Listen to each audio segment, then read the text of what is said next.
My name is Chloe Marin Adler. I am 34 years old. On March 14th, at approximately 7:22 in the evening, my mother told my sister's future in-laws that I answer phones at a government office somewhere. She said it while cutting into a $74 filet mignon that I had, without her knowledge, paid for 6 years earlier when I co-signed the credit line she used to book the private dining room. That number, $74, is not the point, but it is the price I will never forget, because it was printed on the menu I was holding. When an Admiral reached into his jacket pocket and set a gold challenge coin on the white tablecloth directly in front of my plate, my mother stopped chewing. I did not, noted. She had been wrong about 3 things that evening. I had already catalogued the first 2 before the bread course arrived. Before I lay out what I found, and what it cost them when I did, I want to know something. What time is it where you are? I have learned to note the time of things. It matters more than people realize. The smell hit me first. Not the perfume, not the steak, not the candle wax pooling in the brass holders along the center of the table. It was the ink. The place cards at each setting were printed on heavy cardstock, and the black ink had a faint chemical bite, a solvent base I recognized immediately because I had spent 9 years pressing my nose into questioned documents under magnification lamps in a climate-controlled lab. My fingers moved before my brain gave them permission. I picked up the place card with my name on it and turned it over. The cardstock weight was wrong. The rest of the cards were 110-pound cover stock, smooth, expensive, consistent. Mine was 80-pound text weight, thinner, cheaper, printed on a different machine. Someone had made my card separately, after the others. As an afterthought, or maybe as a last-minute correction, to a seating chart that had not originally included me at all, I set the card down and aligned it precisely with the edge of my charger plate. I pressed my thumb into the pad of my index finger and held it there. I did not move. Something inside me was already running numbers I had not asked it to run. That skill had exposed forged insurance claims, backdated contracts, and fabricated provenance letters for nearly a decade in federal courtrooms. It was about to dismantle my own family at an engagement dinner. I am a forensic document examiner. I work for the Department of Defense Inspector General's office. My official title is Senior Question Document Analyst, GS-13. I do not answer phones. I do not file papers. I examine documents that other people swear are authentic, and I determine through ink analysis, handwriting comparison, digital metadata extraction, and paper composition testing whether those documents are telling the truth. I have testified in federal court 11 times. I have exposed procurement fraud worth $22 million across 3 separate military installations. When I look at a piece of paper, I do not see what it says. I see what it is hiding. But none of that mattered at the table my mother was running. At that table, I was still the quiet daughter who left home at 19 and never became anything worth mentioning. The one who didn't go to law school like Paige. The one who didn't marry a surgeon like Paige. The one whose work could not be described at a dinner party without someone asking what that even meant. To understand how we arrived at that dining room, I need to take you back 15 years. My mother, Diane, grew up in Bridgeport, Connecticut, the youngest daughter of a municipal court clerk and a high school math teacher. Respectable, modest, invisible. She married my father, Arthur Adler, because his family had a name in the county that sounded heavier than it was. Arthur's grandfather had been a state assemblyman for 2 terms in the 1960s. That was it. That was the dynasty. But Diane built a cathedral around it. She joined 3 charity boards. She chaired the spring auction at St. Matthew's. She enrolled Paige and me in the same private school where 3 sitting judges sent their children. Everything in our house was arranged for a photograph no one was taking. I was the problem. Not because I misbehaved, but because I did not perform. Paige was radiant, social, vocal. She debated. She won pageants. She brought home friends whose parents had weekend houses in the Berkshires. I brought home documents. I was 14 years old. The first time I sat at the kitchen table, with a magnifying loupe I had bought at a flea market for $6, and spent 3 hours comparing the handwriting on 2 birthday cards my grandmother had received. One of them was not written by the person who signed it. I proved it by measuring the letter spacing and the slant angle with a plastic protractor. My mother walked through the kitchen, looked at what I was doing, and said, "That is a very strange hobby, Chloe." She never mentioned it again. In 2008, I was 19. I had been accepted into a forensic science program at a state university with a partial scholarship. The tuition gap was $4.200 per year. I asked my parents to co-sign a student loan. Diane sat across from me at the same kitchen table where I had once examined those birthday cards. She folded her hands. "We are putting our resources toward Paige's law school applications," she said. "One investment per family. We chose the one that makes sense." Arthur sat beside her. He did not look up from the newspaper. He turned a page. The paper crinkled. That was his vote. I worked 2 jobs for 14 months. I covered the tuition gap myself. I graduated in 3.5 years. I entered a federal training program. By 2014, I was a credentialed forensic document examiner, with a security clearance and a caseload that included military procurement fraud. During those years, I sent money home. Not because anyone asked, not exactly. Because Diane had a way of mentioning things. "The roof needs patching. Paige's bar exam prep course costs more than we expected. Your father's dental work isn't covered. I wired $800 here, $200 there." Over 6 years, I calculated the total once, sitting in my apartment with a cup of cold coffees at 11 p.m. on a Wednesday, $23,400. I had a spreadsheet. I am a person who keeps spreadsheets. The transfers were documented, dated, annotated with the stated purpose Diane had given for each one. The irony beat lands here, and I need you to hear it. I spent my professional life identifying when documents had been manipulated to redirect money.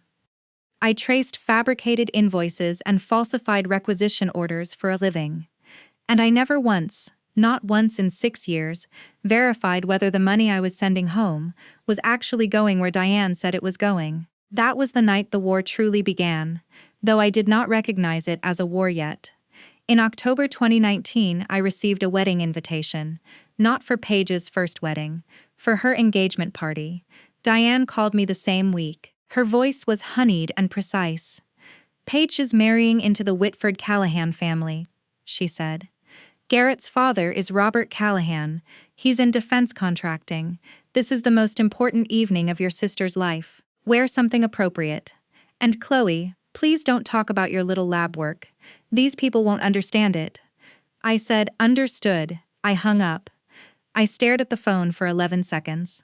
I know it was 11 because my desk clock was in my line of sight, and I watched the second hand move. Diane had said defense contracting. The name Callahan was already in a file I had worked the previous spring, a routine audit that had been flagged and then quietly closed. I was not on that case anymore. But I remembered the name, then I found something else.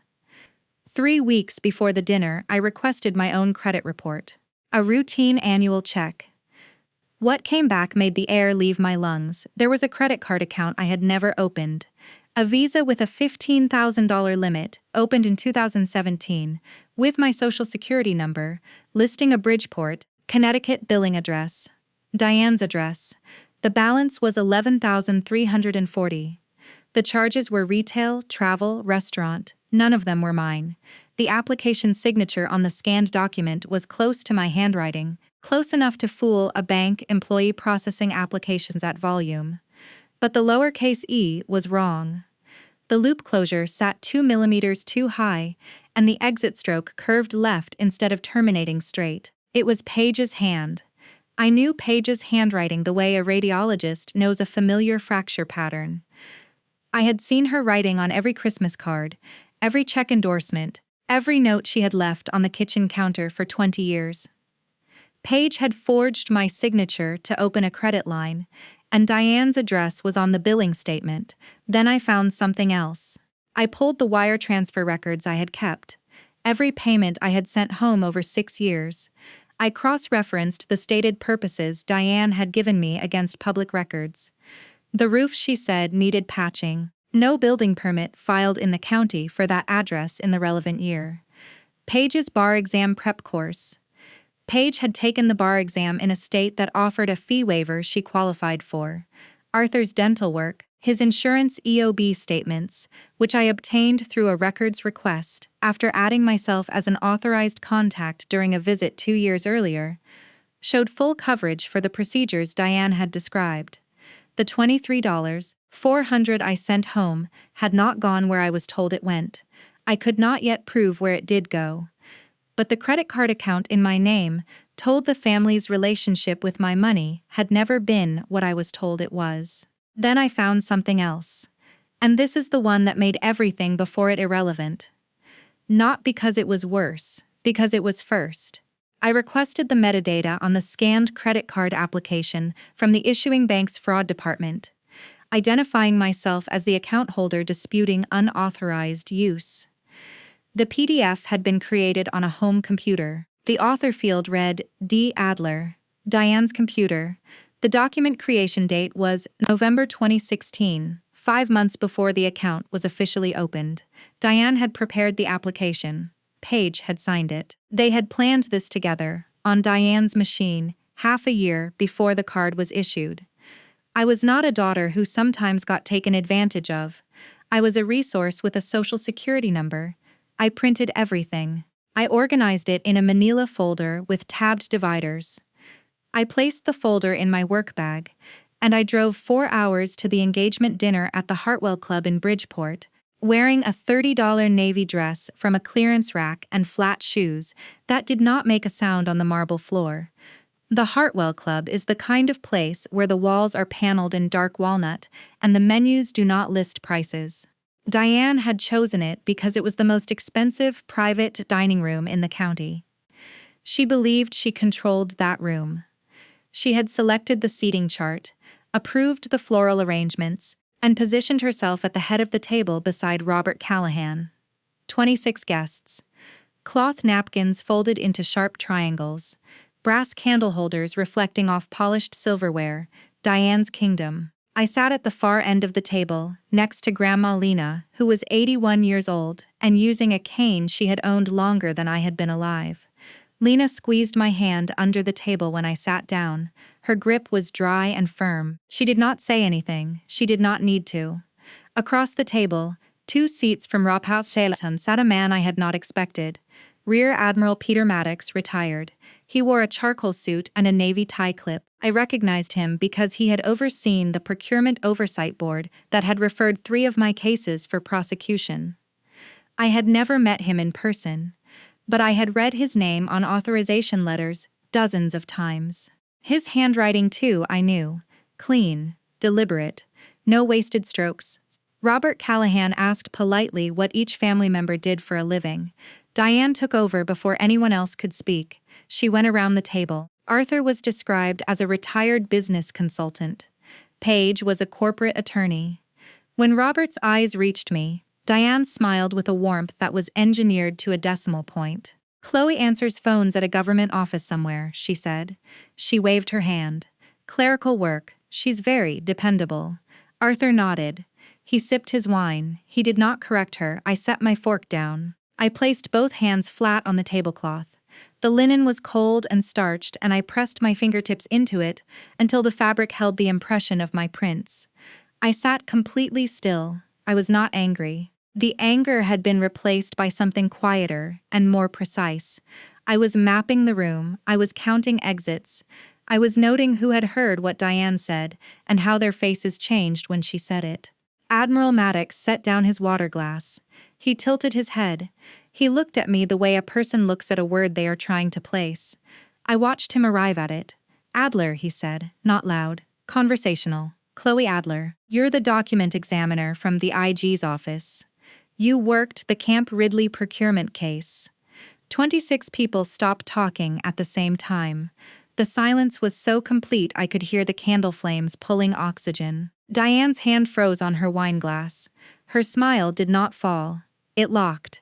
It stayed exactly where it was, held in place by the same muscles that had rehearsed it for 30 years, but the light behind it went out. You must be confusing her with someone else, Diane said. Casual, breezy. She reached for the breadbasket. Chloe doesn't do anything like that. Admiral Maddox did not look at Diane, he kept his eyes on me. Your analysis of the altered delivery receipts was cited in the federal sentencing memo, he said. I signed the referral letter myself. Robert Callahan leaned forward. He looked at Diane, then he looked at me. Then he looked at Diane again with an expression I can only describe as recalibration. Diane tried 3 things in rapid succession. First, denial. There's clearly been a misunderstanding. Chloe is a clerk. She files things. Second, reframing. She turned to Robert with a pained expression. Chloe has always had a difficult relationship with the truth. She exaggerates to get attention. It's been a family struggle for years. Third, loyalty appeal. She pressed her hand to her chest. After everything I've done to hold this family together, after the sacrifices I have made, I don't think this is the time or the place. Then Grandma Lena spoke. She did not raise her voice. She did not need to. Diane. Lena's cane tapped the floor once. I drove Chloe to her federal credentialing ceremony in 2014. I sat in the 3rd row. You were invited. You said you had a hair appointment. Diane's face went the color of wet paper. She opened her mouth. Nothing came out. I reached into the bag beside my chair. I removed the manila folder. I placed it on the tablecloth beside my water glass. I did not open it. I rested my hand on top of it. Diane has been telling people I am a clerical worker for 9 years, I said. My voice was level. I did not raise it. I spoke as though I were reading a finding into a court record. During those 9 years, a credit card was opened in my name using a forged signature. $11,300 was charged to it, and $23,400 I sent home for stated household expenses went to purposes I have not yet been able to verify. The application was prepared on Diane's home computer 5 months before it was submitted. The signature was written by Paige. I did not say another word. I removed my hand from the folder and placed it back on the tablecloth. The room was silent for 9 seconds. I counted them by the movement of the second hand on the clock above the walnut credenza behind Robert Callahan's left shoulder. Paige broke first. Her face crumbled. She looked at Diane with an expression that was not loyalty. It was the face of someone realizing the lifeboat they are standing in belongs to the persons they just watched get thrown overboard. Arthur stared at his plate. He did not look at me. He did not look at Diane. He looked at the napkin folded beside his fork as though it contained instructions he could follow. Admiral Maddox reached into his jacket. He removed a gold challenge coin, heavy, worn, stamped with the Department of Defense seal. He set it on the table beside my folder. The coin landed with a sound that was quiet and final, metal on linen over wood. I know exactly who she is, Maddox said. I know what her work has saved the department. And I know what a forged document looks like when someone describes one. Diane stood up. Her chair scraped against the marble floor. She grabbed the edge of the table. This is a family matter, she said. Her voice was shaking. This is not appropriate, not here, not in front of everyone. I looked at her. I waited until her eyes met mine. I delivered the only sentence I had come to say. Diane does not lie to protect the family. She lies to protect the version of the family she built, to replace the one she was ashamed of.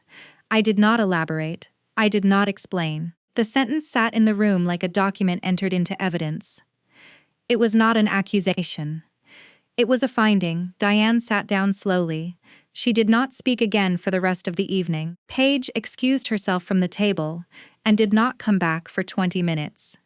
When she returned, her mascara was smudged, and she would not look at Diane. The consequences arrived the way consequences do when the architecture has been rotten for decades.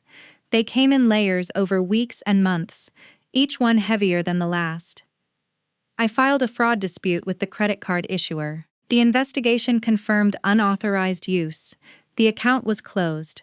Diane was named as a person of interest in the issuer's internal inquiry. 3 weeks after the dinner, Paige's firm received a courtesy notification that a fraud complaint had been filed involving a member of her household. She was not disciplined, but she was quietly removed from client-facing trust and estate work. Her corner office stayed the same. Her caseload did not. Arthur moved into the guest room of their Bridgeport house. I know this because Grandma Lena told me in a phone call 5 weeks later. Lena said he had not spoken more than 10 words to Diane since the dinner. The Callahan engagement was not called off, but it was postponed. Robert Callahan requested a private meeting with Arthur, and whatever was said in that meeting, Arthur came home and did not eat dinner that night. Lena told me that too. Paige drove to my apartment in April. She came alone. She sat on my couch in a plain sweater and jeans. She did not wear makeup. She said she was sorry. She said she had signed the application because Diane told her it was a joint account I had approved. She said she believed it at the time. She said she was not sure she believed it anymore. I listened. I did not tell her it was okay. I did not tell her it was not okay. I told her I needed time to verify what she was telling me, and that verification was not the same thing as forgiveness. She nodded. She left. She texted me the next week. I responded. It was short, it was honest, it was not warm yet. Deanne attempted to regain control 3 times. She called Grandma Lena and demanded that Lena stop taking sides. Lena hung up. She posted a family photo on social media from Paige's college graduation with the caption, "My beautiful girls, my whole heart." I was not in the photo. A mutual acquaintance screenshot it and sent it to me. I did not respond to it. 2 months later, Diane's name appeared in the county court system. The credit card issuer had referred the matter for potential prosecution. Whether charges would have filed was beyond my control and outside my interest. I had submitted the evidence. What the system did with it was the system's business. I sat at my own desk in my own apartment on a Tuesday morning in May. The window was open. The air smelled like cut grass and warm concrete. My laptop was open to a continuing education portal. I had been accepted into an advanced certification program in digital forensic analysis, something I had postponed for 4 years because the cost had always been redirected toward a phone call from Diane about a roof, or a dental bill, or a tuition gap that did not exist. The program cost $4,200, the same number as the tuition gap my parents had refused to cover when I was 19. I paid it myself, again. But this time no one else's name was on the invoice and no one else's hand was in the account.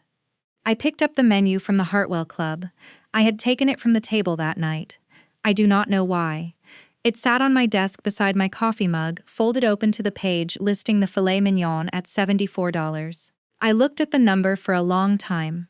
Then I closed the menu and placed it in the bottom drawer of my desk, beneath the certification acceptance letter. I did not throw it away.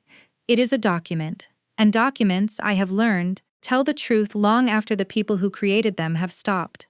What I know now after all of it is this.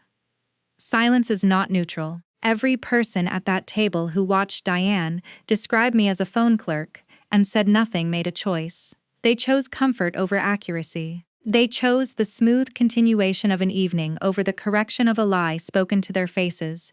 I do not blame them the way I once might have. But I note it. I note it the way I note a discrepancy in a margin, or a date that does not align, or a signature that almost passes but fails under magnification. Silence in the presence of a lie is not the absence of speech. It is the presence of permission. It is the blank space on a form that says this document was reviewed and approved by its omission. The people who said nothing were not bystanders. They were co-signers. The second thing I know is harder.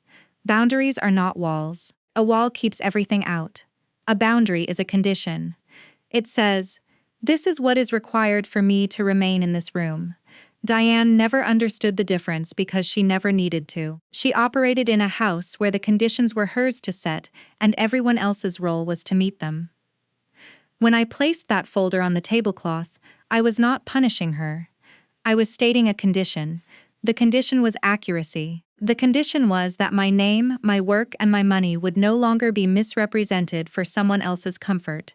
That is not revenge. It is an audit.